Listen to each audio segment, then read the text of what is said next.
Hey guys, it's Miss Parker. I just wanted to share with you guys one of my favorite books. It's called Those Shoes.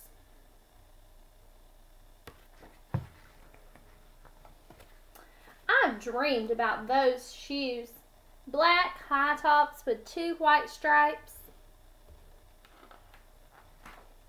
Grandma, I want them. There's no room for one around here. Just need, Grandma says. And what you need are new boots for winter.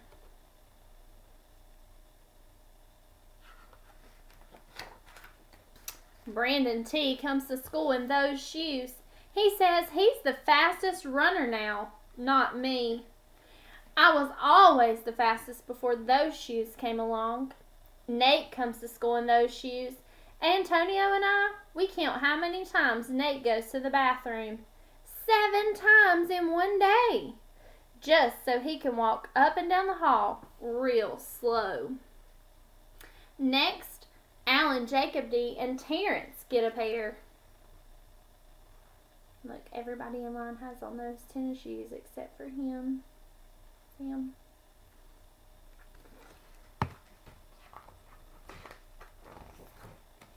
Then one day, in the middle of kickball, one of my shoes comes apart.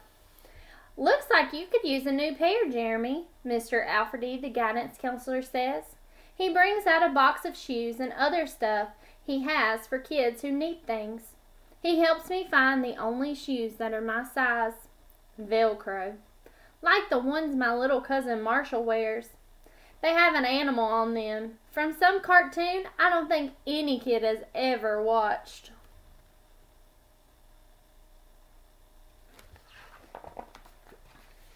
When I come back to the classroom, Alan Jacoby takes one look at my Mr. Alfred shoes and laughs.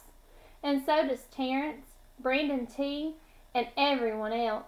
The only kid not laughing is Antonio Parker. At home, Grandma says, "How kind of Mr. Alfredy." I nod and turn my back. I'm not going to cry about any dumb shoes. But when I'm writing my spelling words later, every word looks like the word shoes. And I grip my pencil so tight, I think it might bust.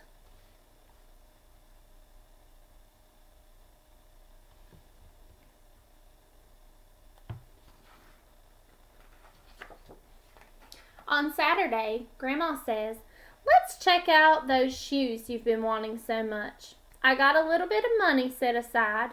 It might be enough. You never know." At the shoe store, Grandma turns those shoes over so she can check the price. When she sees it, she sits down heavy. "Maybe they wrote it down wrong," I say. Grandma shakes her head.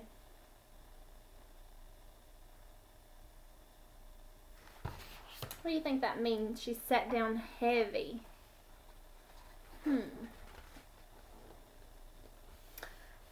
I remember the thrift shops.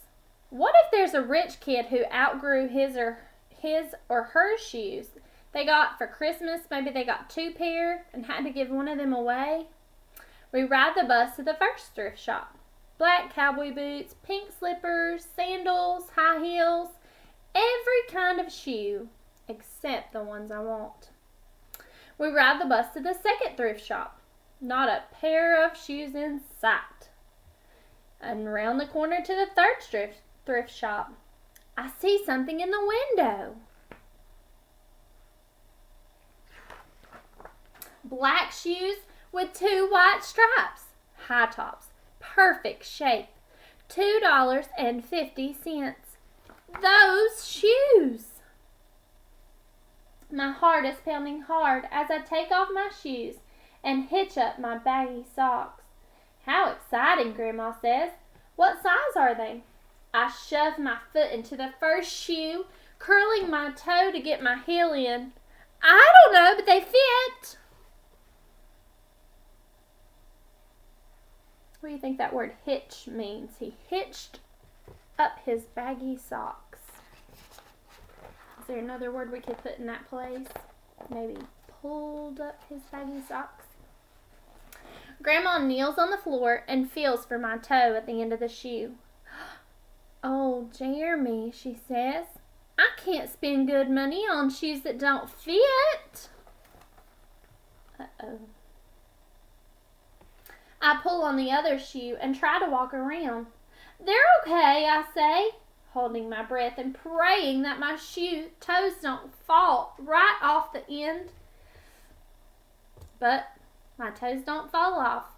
I buy them anyway with my own money, and I squeeze them on and limp to the bus stop. At home, a few days later, Grandma puts a new pair of snow boots in my closet and doesn't say a word about my too big foot shuffling around in my too small shoes. "Sometimes shoes stretch," I say. Grandma just gives me a hug.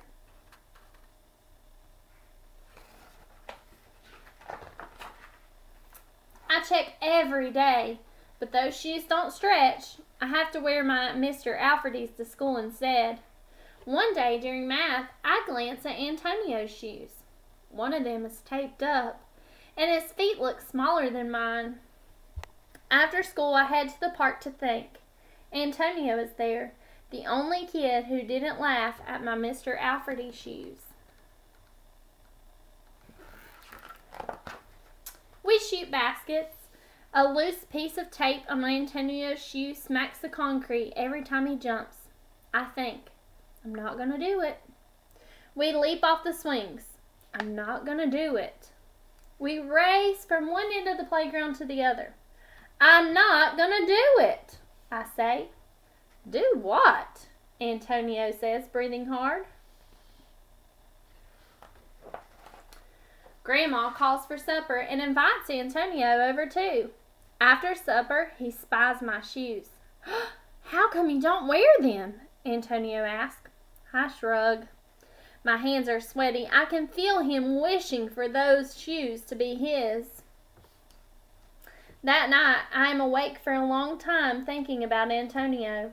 When morning comes, I try on my shoes one last time. Before I can change my mind, the shoes are in my coat. Snow is beginning to fall as I run across the street to Antonio's apartment. I put the shoes on his front door, push the doorbell, and run.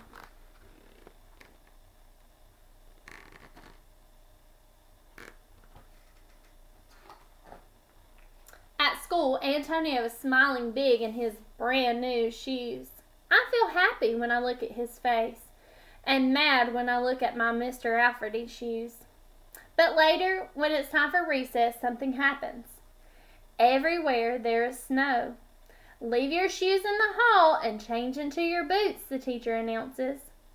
Leave your shoes in the hall? It's then I remember what I have in my backpack. New boots. New black boots that no kid has ever worn before.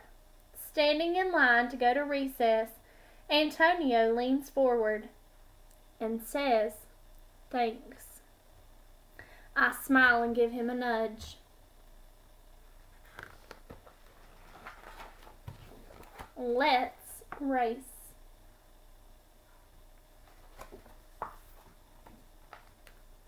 It's pretty hard not to want things that other people have, and it's hard to understand how sometimes the answer can be no. But I think this book teaches a good lesson. Have a good evening.